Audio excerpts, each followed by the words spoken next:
జయశంకర్ జిల్లా కేంద్రంలో ప్రజలకు వైద్య సేవలు అందించాల్సిన ప్రభుత్వ జనరల్ ఆసుపత్రి నిర్వహణ అస్తవ్యస్తంగా మారడంతో వైద్యం కోసం వచ్చే ప్రజలు తీవ్ర ఇబ్బందులు పడుతున్నారని మాజీ ఎమ్మెల్యే గండ్ర వెంకటరమణారెడ్డి అన్నారు.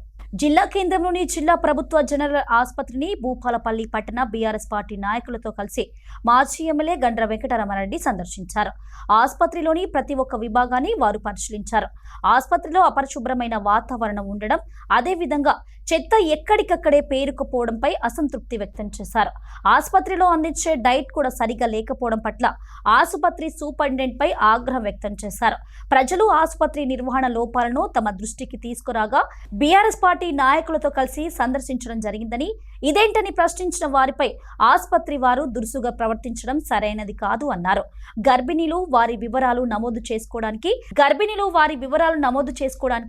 గంటల తరబడి నిలబడటం, కనీసం వారు కూర్చోవడానికి చైర్స్ కూడా లేకపోవడం బాధాకరమన్నారు మాజీ ఎమ్మెల్యే. అదేవిధంగా ప్రజలకు అత్యంత అవసరమైన వైద్య పరికరం సిటీ స్కాన్ అమర్చి నెలల తరబడి అవుతున్నా ఇంతవరకు ప్రారంభించకపోవడం దురదృష్టకరమని తెలిపారు.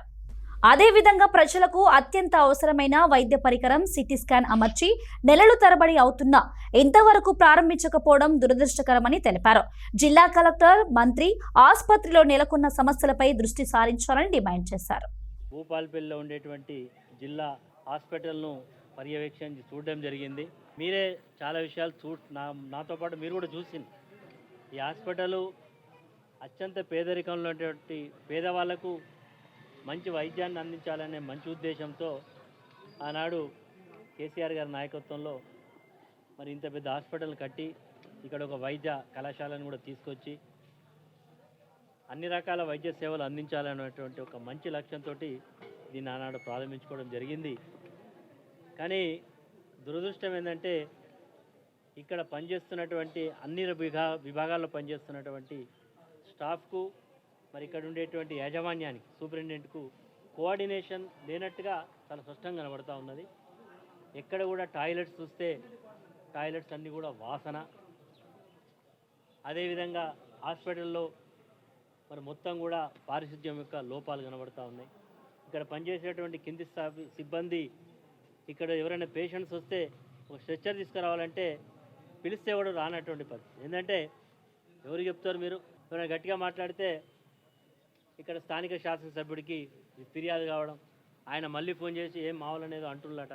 అంటే వ్యవస్థలో లోపాలు చాలా స్పష్టంగా కనబడుతున్నాయి. నేను ఇక్కడ జిల్లా కలెక్టర్కు అతి పక్కనే కలెక్టర్ గారు ఉన్నారు.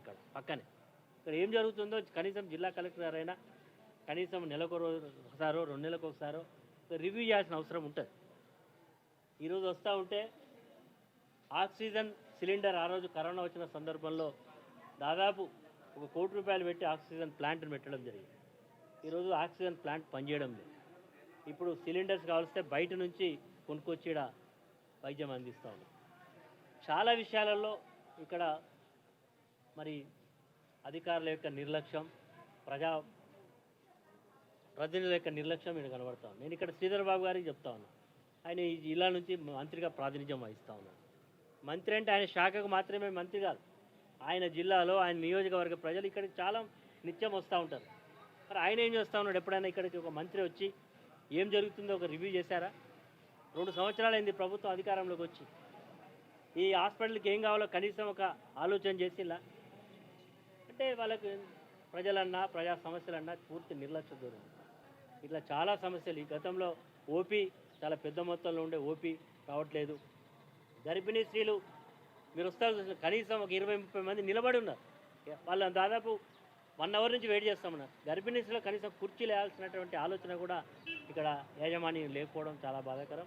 అన్నిటితో పాటు ఒక పిఆర్ఓ ఇక్కడ పబ్లిక్, అదేవిధంగా యాజమాన్యానికి ఒక పిఆర్ఓ ఉండాలి. నేను గతంలో శాసనసభ్యుడిగా ఉన్నప్పుడు ఎంజీఎంలో 2 పిఆర్ఓస్ని రిక్రూట్మెంట్ చేయడం జరిగింది. అంటే ఎవరైనా ఆపత్తో ఉన్న వాళ్ళు మేము ఒక ప్రజాప్రతినిధి ఫోన్ చేయాలి, డాక్టర్స్ ఉండరు.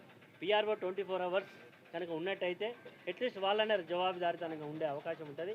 అన్నిటికంటే ఎక్కువగా ఈరోజు హాస్పిటల్ పూర్తి నిర్వీర్యమై ఈరోజు చాలామందికి విశ్వాసాన్ని కోల్పోయే పరిస్థితి ఉన్నది. కాబట్టి దీని విషయంలో డిస్ట్రిక్ట్ కలెక్టర్ గారు చొరవ తీసుకోవాలని చెప్పి మీ ద్వారా కోరుతున్నాం.